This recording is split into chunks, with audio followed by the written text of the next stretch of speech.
तो तैयारियां अपने अंतिम चरण में हैं और 5.5 घंटे का लगभग समय बचा हुआ है राज तिलक के लिए। और ऐसे में क्या है तैयारी देहरादून में, क्या है माहौल, ये समझने के लिए इस वक्त रुख करेंगे विनोद कुमार जो कि परेड ग्राउंड से हमारे साथ मौजूद हैं। अवधेश मिश्रा मेरे सहयोगी सीएम आवास देहरादून से मौजूद हैं। पंकज राणा जो कि मंत्रियों के आवास पर निगाह बनाकर रखे हुए हैं, आज किसको मंत्रिमंडल में जगह मिलेगी ये हमें पंकज बताएंगे। सबसे पहले विनोद आपका मैं रुख करूंगी क्योंकि परेड ग्राउंड में आज भव्य तैयारी है, यहीं पर शपथ ग्रहण का कार्यक्रम होगा। तस्वीरें दिखाइए, किस तरीके की तैयारी है बताइएगा।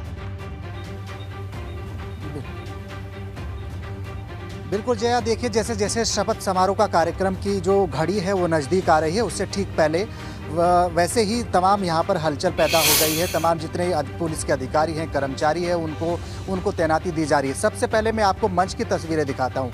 मंच जहाँ पर पुष्कर सिंह धामी का शपथ समारोह कार्यक्रम होगा, शपथ होगी, ये बिल्कुल मंच है। प्रधानमंत्री नरेंद्र मोदी और अमित शाह, राष्ट्रीय अध्यक्ष जेपी नड्डा और तमाम जितने भी देश के 12 मुख्यमंत्री यहाँ पर होंगे जहाँ पर भाजपा की सरकार है। 12 राज्यों के मुख्यमंत्री के आने की जानकारी मिल रही है। इसी प्रांगण में शपथ होगी, यानी ये जो मंच है सीधे तौर पर सजाया जा रहा है।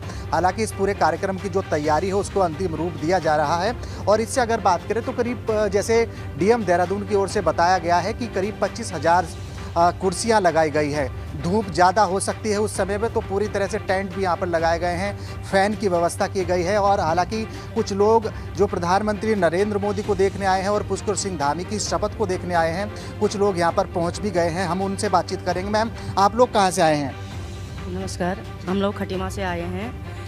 मैं राज्य आंदोलनकारी जानकी गोस्वामी और मैं मोदी जी को धन्यवाद देना चाहती हूँ और प्रणाम करना चाहती हूँ। आपने हमारे माननीय पुष्कर धामी जी के विजय श्री का आशीर्वाद देके और खटीमा वैसे भी शर्मिंदा हो गई थी। हम साथ तो दिया लेकिन गेहूँ में घुन पिस गए और उनको एहसास भी हो गया, उन कार्यकर्ताओं को, उन सहयोगों को जिन्होंने विधाघात करा। लेकिन मैं मोदी जी को बहुत बहुत धन्यवाद देना चाहती हूँ और प्रणाम कहना चाहती हूँ कि मोदी जी। आप बताइए, आप लोग भी खटीमा से आए हैं?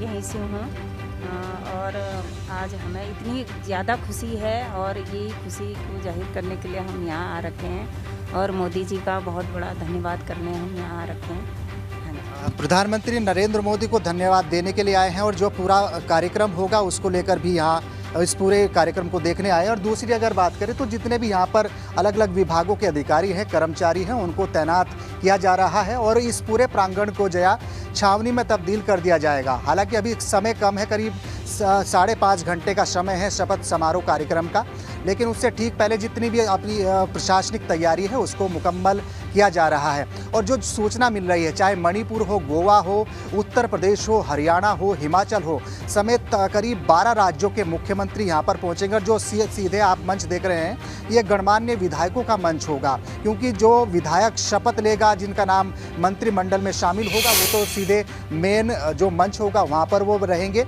लेकिन ये जो मंच आप देख रहे हैं, इस पर जो अन्य जो भाजपा के विधायक होंगे या संतगण होंगे वो इस पर विराजमान होंगे। और जो तैयारी अगर इस तरफ की देखिए, वक्त बाकी है, अभी 2:40 का वक्त है जब शपथ लेते हुए धामी और मंत्रिमंडल के जितने भी मंत्री बनेंगे वो भी दिखाई देंगे।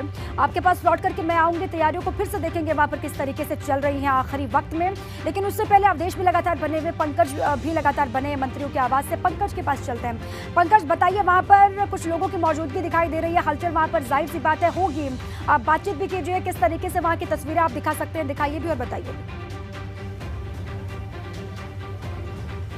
दीपा, देखिए ये अरविंद पांडे का आवास है जो शिक्षा मंत्री रहे हैं पूर्व की सरकार में, और आप देखेंगे तो यहाँ पे हलचल बढ़ गई है। ये उनके तमाम क्षेत्र के जो लोग हैं वो यहाँ पर आ गए हैं और मिठाइयाँ बंटनी शुरू हो गई हैं। तो ये मान के चलिए कि कुछ शुभ संकेत है अरविंद पांडे जी के लिए, और वो इसीलिए तमाम जो लोग हैं वो सुबह से ही यहाँ पर आने का उनका सिलसिला शुरू हो गया है। और अभी जानकारी अंदर से मिली है कि अरविंद पांडे जी अभी तैयारी कर रहे हैं अपनी बाहर आने के लिए। वो कुछ मिनटों में बाहर आएंगे और उसके बाद अपने तमाम समर्थक लोगों से मिलेंगे। लेकिन जिस तरह से आप माहौल देखेंगे, आप जो आवास का माहौल आप देख रहे हैं कि हर तरफ जो है उनके समर्थक खड़े हुए हैं, हाथ में बुके हैं, मिठाइयां बट रही हैं। तो ये जो चीज़ें हैं, ये इशारा कर रही हैं कि अरविंद पांडे जी का कुछ शुभ संकेत जो है पार्टी की ओर से आ गया है और उन्हें अब कैबिनेट में फिर से शामिल कराया जाएगा। क्योंकि पहली कैबिनेट में वो शिक्षा मंत्री रहे थे, पंचायती राज मंत्री रहे थे, शिक्षा के विभाग में उन्होंने बहुत अच्छा काम किया था, इसलिए संभवतः माना जा रहा है कि वो आएंगे। हम बात करते हैं, कहाँ से आए भाई साहब?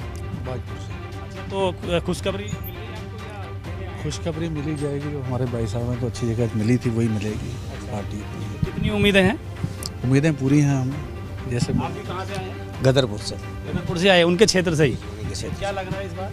विकास किया है, उसका फल मिलेगा, उम्मीद है पूरी। अच्छा, कैबिनेट मिल रहा है? लगता बताया तो होगा समर्थकों को, बताया ही होगा। लगता तो है जो उनने शिक्षा विभाग में जो क्षेत्र में जो काम किया है उसको देख के कि एक और मौका देगी पार्टी उन्हें, तो मंत्रिमंडल में शामिल करेगी, ये हमें लगता है, उम्मीद है पूरी। तो मिठाइयाँ तो बढ़ गई हैं, यहाँ बुके भी हैं हाथ में, भाई साहब क्या कहेंगे? मंत्री जी के द्वारा क्षेत्र में बहुत विकास किया गया, उनकी कार्यकुशलता वो उनकी लगन मेहनत की वजह से अब पूरी जनता ने उनको सपोर्ट किया है। और जिस प्रकार से कौरवों ने अभिमन्यु को घेरा था, इसी प्रकार से हमारे गदरपुर क्षेत्र में सारे विरोधियों ने मिलकर के इनको घेरा था। उसके बावजूद भी ये जीत के आए और पहले शिक्षा मंत्री का खिताब जीता। कि इन्होंने एक मिथक तोड़ा है कि शिक्षा मंत्री जीतते नहीं थे, वो अब जीत गए हैं इस बार, तो फिर शिक्षा विभाग ही मिल रहा है। क्या है, आपकी बातचीत हुई होगी, बुके उके लेके आए हैं? मतलब जो भी इनको दायित्व दिया जाएगा, और हमें पूर्ण विश्वास है कि इनके जो कार्यप्रणाली कार्यशैली है और भली प्रकार उसका निर्वहन करेंगे, और हमें पूरा विश्वास है चाहे किसी क्षेत्र में इनको। ठीक है पंकज, इन लोगों को भी इंतजार है जब शपथ ग्रहण का कार्यक्रम आगे की तरफ बढ़ेगा, मंत्रिमंडल का विस्तार होगा, जिम्मेदारियां दी जाएंगी, तो उस वक्त में क्या इनके नेता को जिम्मेदारी मिलती है, ये देखना होगा। इनको भी इंतजार इस बात का होगा। अवधेश का रुख करेंगे जो कि देहरादून में सीएम आवास से हमारे साथ लगातार जुड़े हुए हैं। अवधेश, इस वक्त कोई हलचल है क्या वहां पर? क्योंकि सीएम आवास पर आज तमाम नेता भी पहुंच रहे होंगे हाजिरी लगाने के लिए, साथ ही साथ किन किन को जिम्मेदारियां मिलने वाली है मंत्रिमंडल में, ये खबर भी यहां से आ सकती है, तो कोई हलचल दिखाई दे रही है आपको?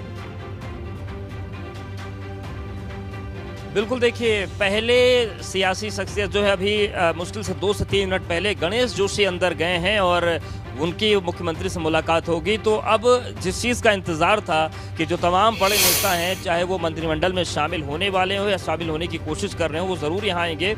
तो गणेश जोशी अभी अंदर गए हैं और काफ़ी खुश नज़र आ रहे थे, तो हो सकता है कि उनके लिए भी कोई खुशखबरी हो। हालांकि चीज़ें स्पष्ट तो नहीं हो रही कि मंत्रिमंडल में किस जगह मिली है, जैसा कि जिससे भी बात करें वो यही बोल रहा है कि गोपनीय विभाग सूचना आई तब देखेंगे, लेकिन हलचल बहुत ज़्यादा है। और देखिए, मुख्यमंत्री आवास की तस्वीर हम आपको दिखा देते हैं। लगातार लोगों के आने का सिलसिला जारी है और अब लोगों की एंट्री होनी भी शुरू हो गई है। लगातार जो गाड़ियाँ हैं अंदर जा रही हैं और कुछ लोग आए हैं, जो बहुत सारे लोग थे थोड़ी देर पहले, सभी को अंदर बुला लिया गया है। और देखिए, जो सांस्कृतिक कार्यक्रम वो भी मुख्यमंत्री आवास के अंदर हो रहे हैं। कहाँ से आए आप लोग? डिस्ट्रिक्ट पलवल से आए हैं। तो आपको नगाड़ा बजाने के लिए बुलाया गया? हाँ, नगाड़ा बजाने के लिए। मुख्यमंत्री आवास की तरफ से किसी बीजेपी नेता ने? बीजेपी नेता ने बोला। देखिए, ये कार्यक्रम जो है मुख्यमंत्री आवास के अंदर जश्न का लगातार चल रहा है, लोगों के आने के जाने का सिलसिला भी लगातार जारी है।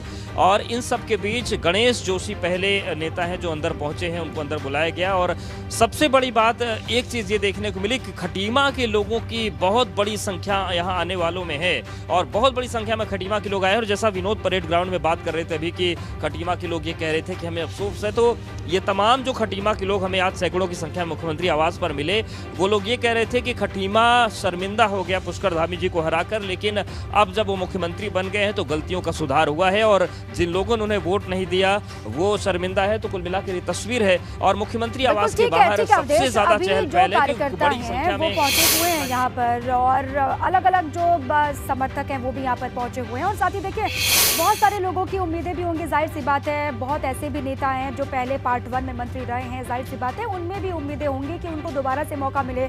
आपने जिक्र किया गणेश जोशी पहले ऐसे नेता है जो वहाँ पर पहुंचे, अंदर गए हुए हैं, मुलाकात उनकी और सीएम के बीच में चल रही होगी। लेकिन इसके अलावा जो पूर्व मंत्री रह चुके हैं, सबसे ज्यादा धड़कनें उन्हीं की बड़ी होंगी। तीनों ही आप रहिए हमारे साथ लगातार। पंकज, विनोद और अवधेश आपके पास फिर लौट करके सामने आएंगे, आपके पास आएंगे।